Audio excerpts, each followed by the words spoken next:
Dunia sepak bola tak hanya bicara soal gol indah. Dunia sepak bola tak hanya bicara soal gol indah, trofi megah, atau rivalitas yang menggetarkan stadion. Di balik sorak-sorai dan gemerlapnya lampu stadion, ada juga sisi gelap yang jarang disorot. Kisah tragis para pemain yang harus mengakhiri hidup di usia muda, bukan karena pensiun, tapi karena kematian.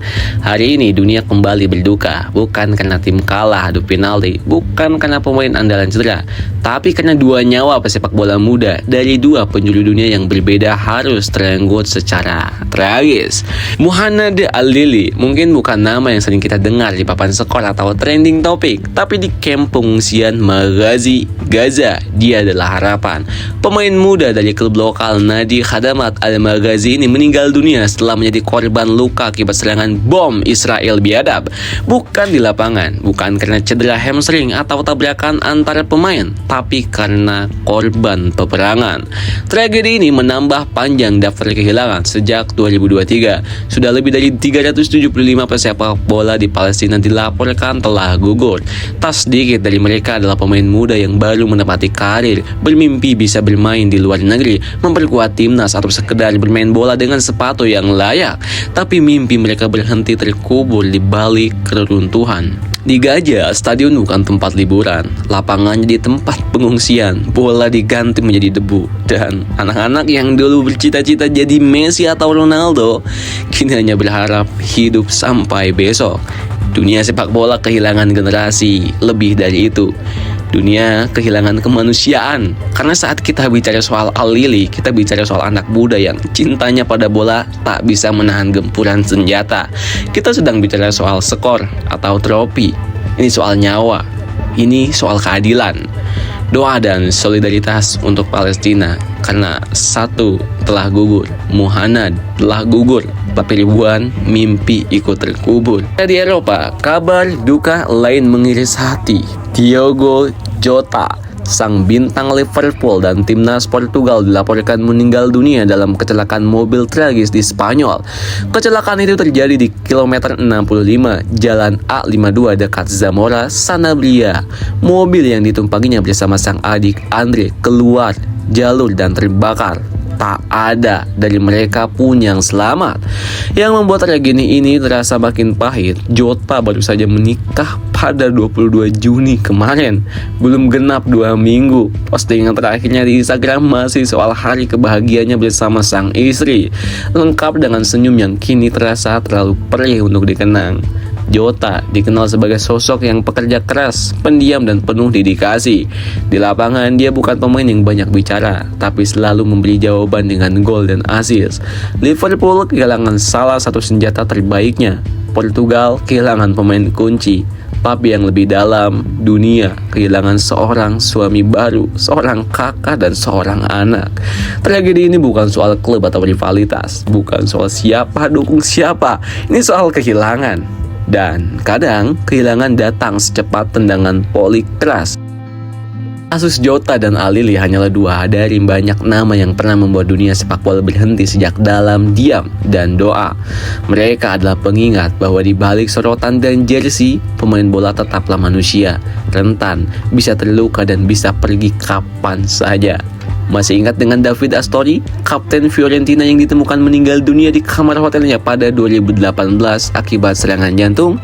Usianya baru 31 tahun. Ia bukan cuma sosok pemimpin di lapangan, tapi juga sosok ayah dan suami di rumah. Atau Jose Antonio Reyes, mantan pemain Arsenal dan Sevilla yang meninggal dunia pada 2019 karena kecelakaan mobil. Mobilnya melaju dengan kecepatan tinggi dan meledak. Ia pergi terlalu cepat, meninggalkan anak-anaknya yang masih kecil.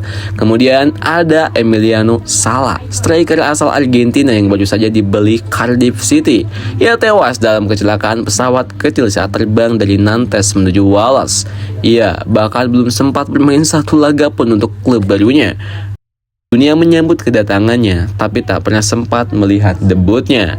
Dan yang tak kalah tragis, Christian Atsu, mantan pemain Chelsea dan Newcastle, yang dilaporkan meninggal dunia usai gempa dahsyat di Turki tahun 2023 kemarin.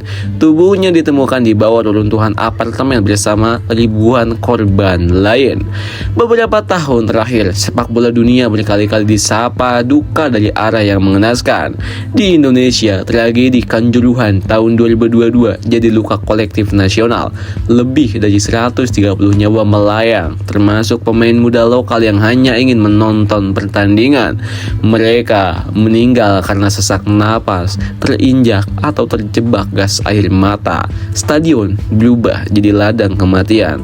Mereka tak pernah sempat tampil di tim utama.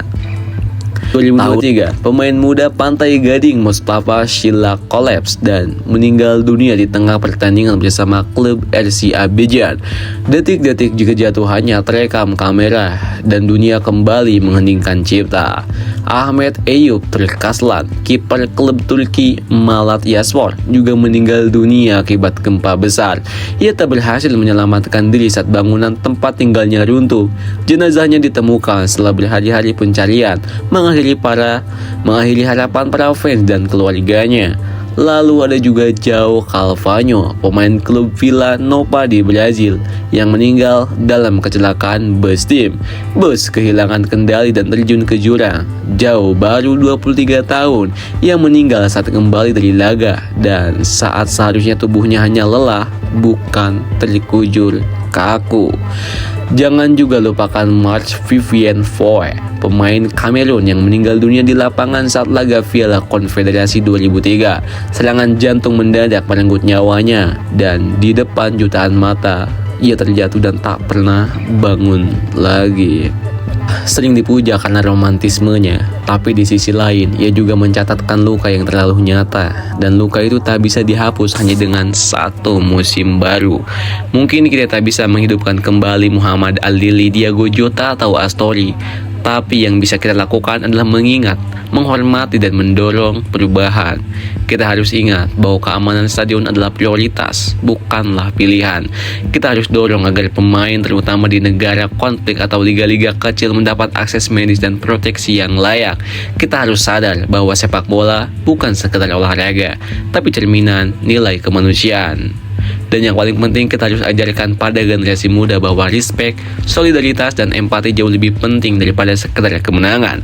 Karena jika satu pemain jatuh dan kita tak peduli, maka untuk apa semua tepuk tangan? Jika satu pemain jatuh dan tak peduli, maka untuk apa semuanya tepuk tangan?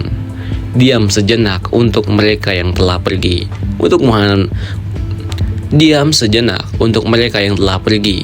Untuk Muhammad Ali di Gaza, untuk Diego Jota dan Andre di Zamora, untuk Astori di Italia, untuk Reyes di jalan tol Spanyol, untuk Salah di Laut Inggris, untuk Atsu di reruntuhan Turki, untuk Sheila di Pantai Gading, untuk João Calvanho di Brazil, untuk anak-anak Kanjuruhan di Malang, untuk Ahmet Eyüp Turkaslan yang tak sempat bangun dari gempa, dan untuk semua pesepak bola yang telah menyentuh bola tapi tak sempat menyentuh impiannya. Kami mengenang kalian. Peluit mungkin sudah ditiup untuk terakhir kalinya, tapi semangat kalian tetap hidup di setiap pertandingan, di setiap sorakan, di setiap doa, tribun di langit. Selamat jalan kalian semua.